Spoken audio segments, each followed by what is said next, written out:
사순절을 맞아서 전국에 있는 한인연합감리교회 교회가 한 말씀으로 은혜를 나누게 되어서 참 감사합니다. 바라기는 이 사순절 기간 동안에 하나님께서 우리에게 같은 마음, 한 마음을 주시기를 주님의 이름으로 축복합니다. 오늘 함께 읽으신 23장의 말씀은 그 전반부에 해당하는 백성들의 심판에 대한 경고의 메시지 가운데 13장으로 23장까지의 말씀이 이방 백성들을 향한 하나님의 또한 심판의 메시지, 경고의 메시지를 담고 있는 가운데 마지막 장에 해당합니다. 23장의 1절로부터 14절까지의 말씀은 과거의 일, 그리고 현재의 그들이 얼마나 교만한 죄를 지었는지, 하나님 앞에 패역한 죄를 지었는지, 멸망의 원인에 대해서 말씀하고 있는 것이고, 또 15절로부터 마지막 18절까지의 말씀은 그러나 그들에게도 하나님께서 다시금 기회를 주시고 돌보시는 회복의 메시지가 담겨 있습니다. 1절의 말씀에 보면 두로에 관한 경고라고 말씀하고 있습니다. 두로라는 나라는 시돈과 함께 자주 등장하고 있습니다. 그래서 이 두로와 시돈은 마치 형제 나라처럼 인근에 접해 있는 해상 무역의 중심지였고, 그로 인해서 아주 부강했던 나라로 소개되고 있습니다. 심지어 다윗이 성전을 지을 재료를 준비할 때 이 두로와 시돈으로부터 백향목을 수입하기도 하죠. 역대상 22장 4절의 말씀에 보면 또 백향목을 무수히 준비하였으니 이는 시돈 사람과 두로 사람이 백향목을 다윗에게로 많이 수운하여 왔습니다. 그렇게 말씀하고 있습니다. 그러니까 다윗을 위해서 백향목을 보낼 정도로 풍요로웠던 나라입니다. 지중해 연안 가운데 그들 때문에 부요를 누렸던 나라들이 많았습니다. 애굽에서 그 바다를 통해서 곡식물을 수출하고 수입하는 과정 속에서 많은 나라들이 이득을 보았던 것입니다.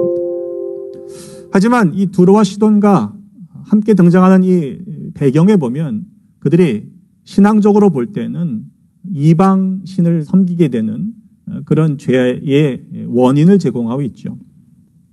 열왕기상 16장 30절로 33절의 말씀에 보면 아합 왕에 대한 소개를 하고 있는데 그가 결혼했던 이세벨이 바로 이 시돈의 출신임을 성경은 밝히고 있습니다. 시돈의 왕이었던 엣바알의 딸이 이세벨입니다. 근데 엣바알이라는 뜻 자체가 바알의 사람, 바알과 함께한 자라는 뜻을 가지고 있습니다. 그 아버지가 바알과 함께했던 사람입니다. 그 딸이 어떠했는지 우린 너무도 잘 알고 있죠. 그래서 아합을 성경이 이야기할 때에 그 이전의 모든 사람보다 여호와 보시기에 더욱 악했다. 하나님의 진노를 심히 일으켰다라고 성경은 우리에게 증거하고 있는 것입니다. 어쨌든 이렇게 두로와 시돈 상인들은 그들이 풍요를 누렸지만 그 풍요 때문에 오히려 하나님 앞에 범죄하게 되었다라고 성경은 오늘 우리에게 말씀하고 있는 것이지요. 2절의 말씀입니다. 바다에 왕래하는 시돈 상인들로 말미암아 부유하게 된 너희 해변 주민들아 잠잠하라. 왜입니까? 그들이 열국의 시장 또 바다의 요새가 되었지만 결국에는 무너지게 될 것이다. 꺾이게 될 것이다. 라고 말씀하고 있기 때문입니다. 그래서 5절 말씀에 보면 그 소식이 애굽에 이르면 그들이 두로의 소식으로 말미암아 고통을 받게 될 것이다. 이렇게 말씀하고 있습니다.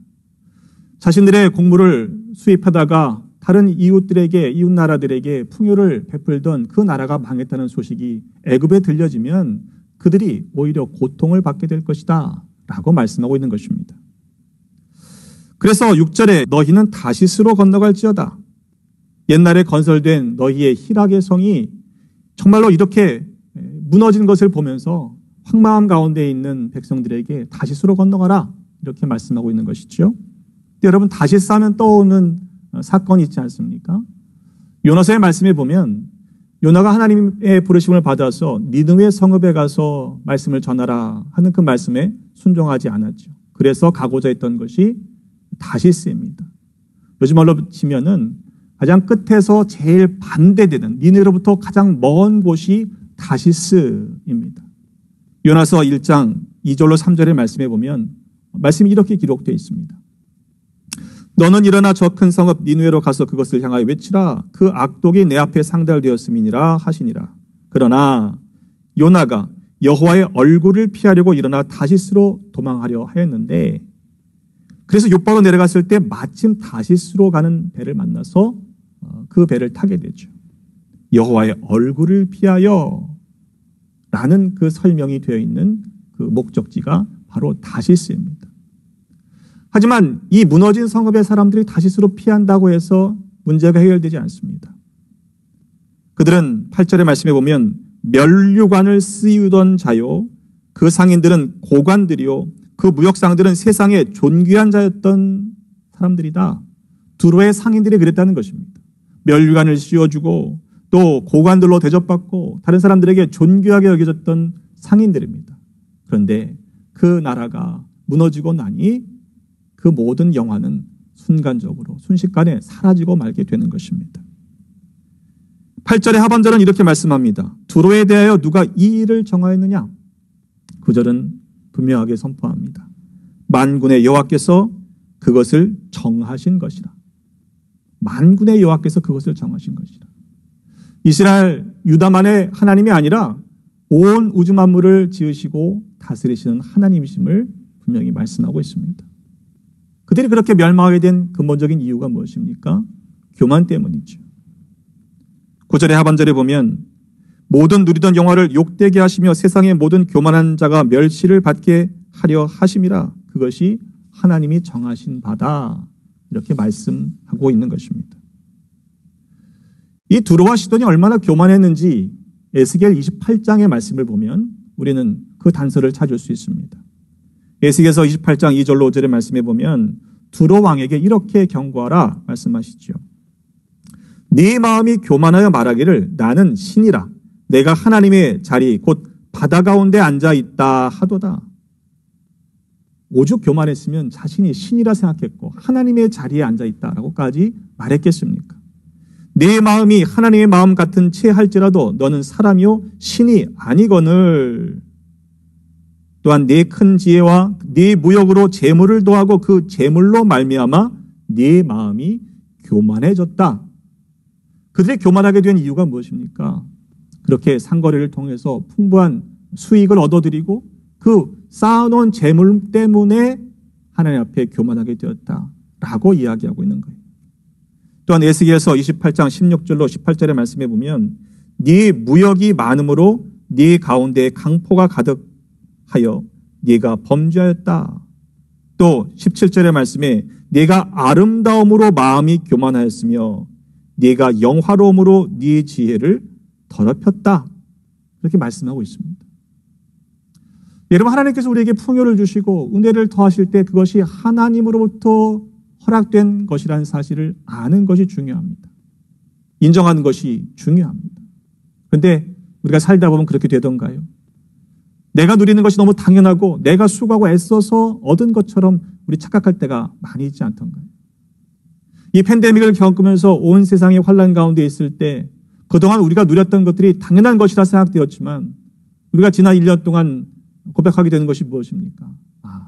매일매일 우리가 누리는 것들이 하나님이 주신 은혜였구나 라는 사실을 깨닫게 되지 않으셨습니까?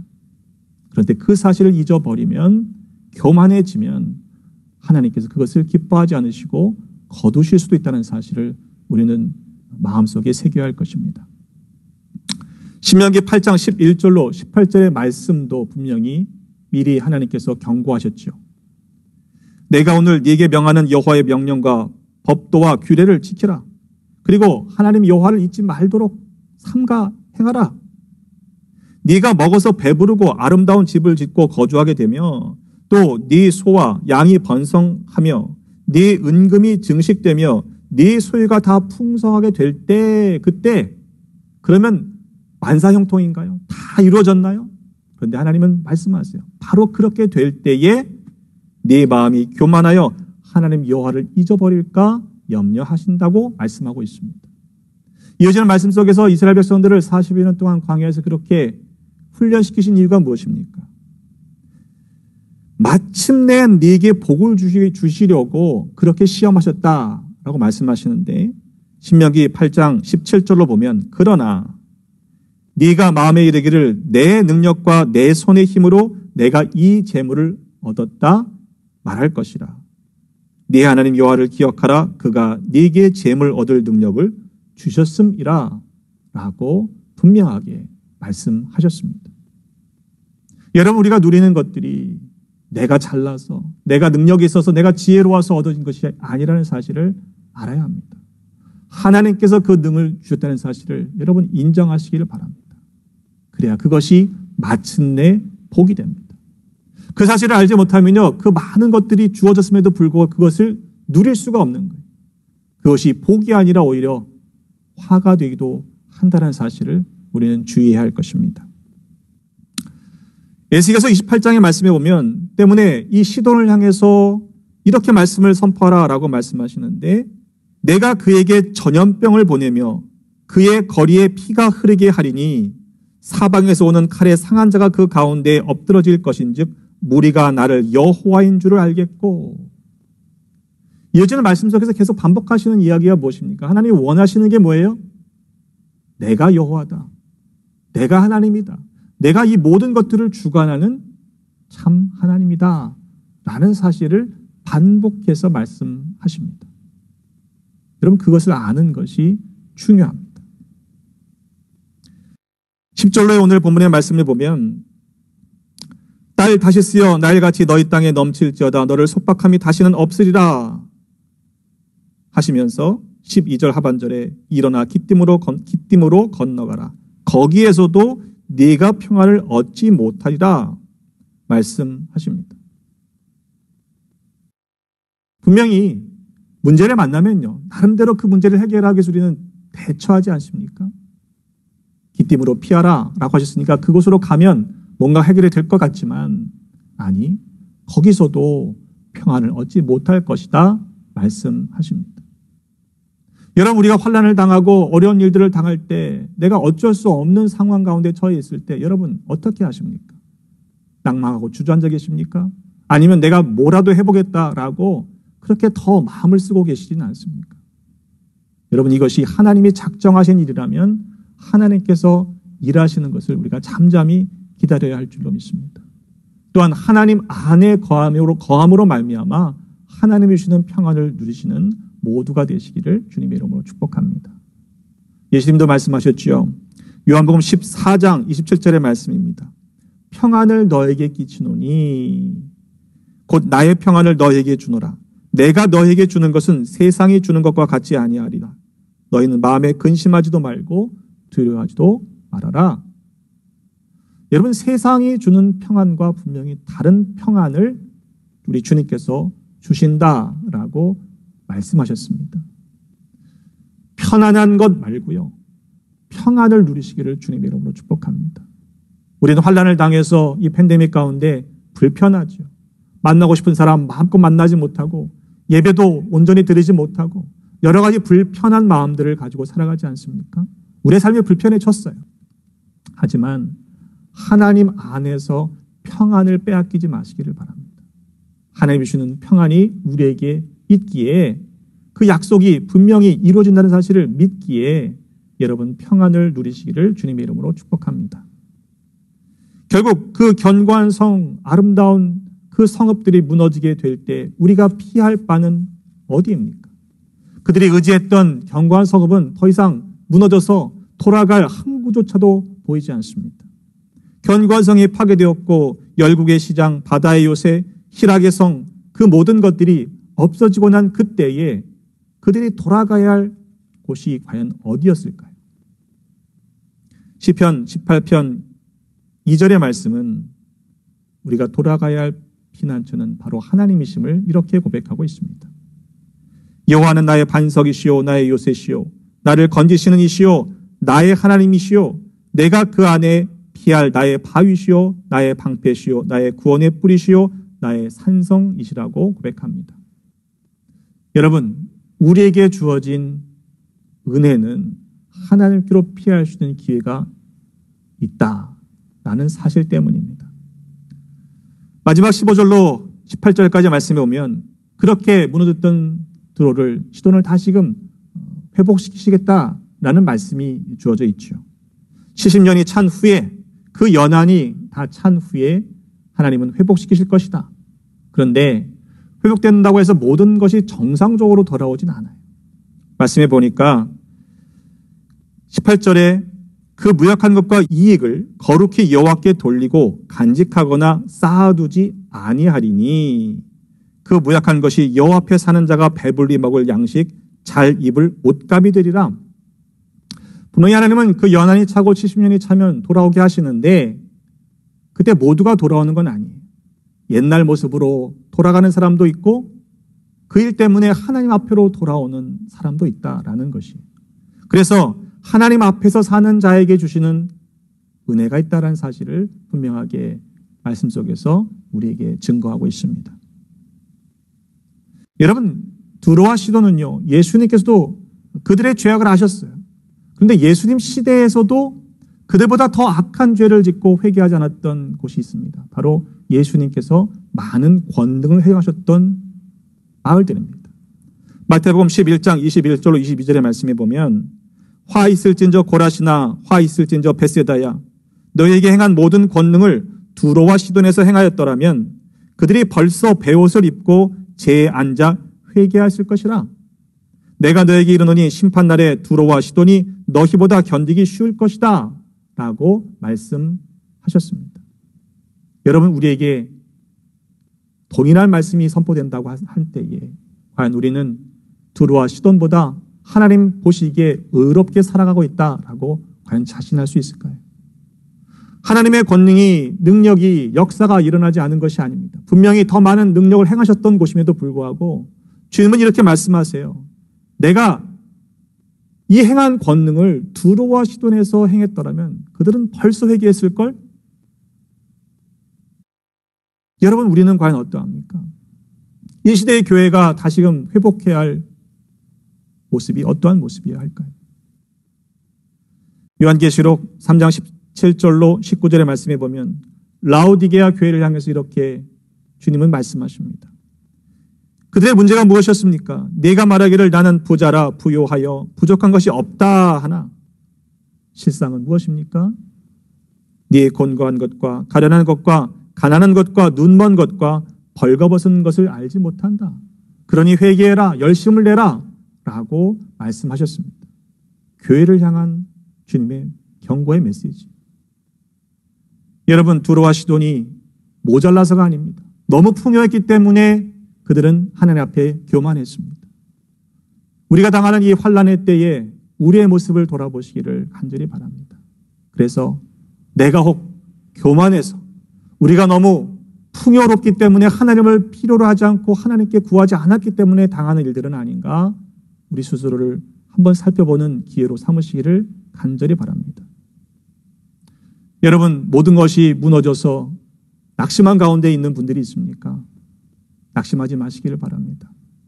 하나님이 회복시키실 것이기 때문에 그렇습니다.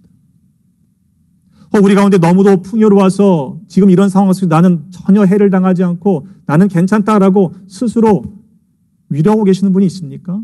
여러분, 감사하세요. 그러나 내가 잘나서 되어진 것이 아니라는 사실을 우리는 잊지 말아야 할 것입니다. 바라기는 하나님만이 우리의 피난처 되십니다. 하나님은 우리의 요새가 되십니다.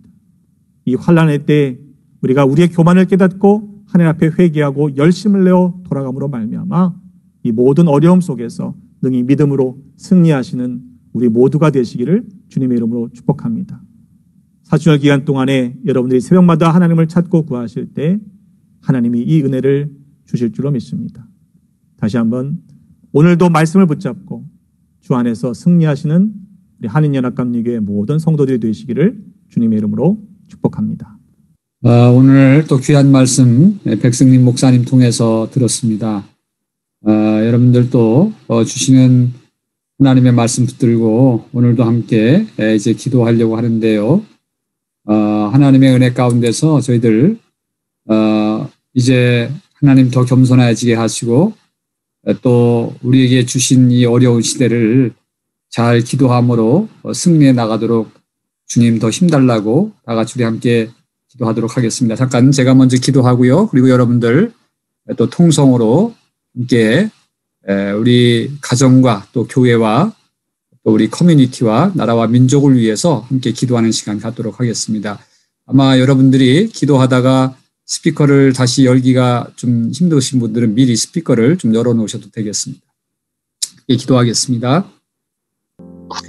하나님 감사합니다. 오늘도 이렇게 우리 목사님 통해서 귀한 말씀 듣게 하신 것 감사합니다. 이제 사순절 둘째 날을 맞이하여서 저희들이 더 겸손한 마음 갖기 원합니다.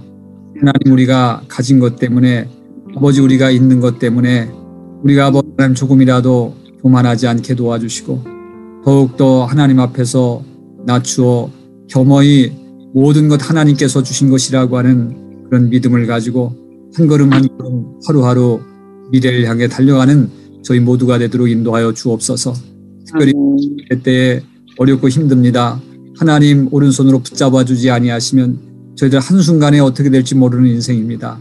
참으로 바람불 수밖에 없는 그런 인생인데 하나님 오늘도 굳센 손으로 붙잡아 주셔야 될 줄로 믿사오니 오늘 의지하고 기도할 때에 하늘로부터 신령한 은혜 허락하여 주시고 하늘에 권능 있는 손으로 우리를 붙잡아 주셔서 주의 이름으로 승리할 수 있는 우리 모두가 되도록 역사하여 주옵소서. 아버지, 특별히 또 아프신 분들 아버지 하나님, 우리 하나님께서 위로하여 주시고 또 오승열 집사님 하나님께서 붙잡아 주시고 박동명 집사님 하나님께서 아버지 오른팔로 각 붙잡아 주셔서 모든 아프고 잘못된 부분들이 정상으로 회복되도록 주여 놀라운 권능과 은혜를 베풀어 주시옵소서. 우리 성도들 각 가정들마다 어려움들이 있습니다. 오히려 어려움들이 디딤돌이 되게 하시고 하나님을 향한 응시의 기회가 되도록 도와주시옵시며 하늘로부터 신령한 능력을 체험하는 기회가 되도록 역사하여 주시옵소서. 하나님, 오늘도 우리가 함께 교회를 위해서, 나라와 민족을 위해서, 우리가 또 여러 가지 부딪혀 있는 어려움 위해서 기도할 때 하나님의 놀라우신 손길이 함께 임하는 것을 보게 하여 주옵소서. 거룩하신 예수 그리스도 이름 받들어 간절히 감사하며 기도드리옵나이다. 아멘.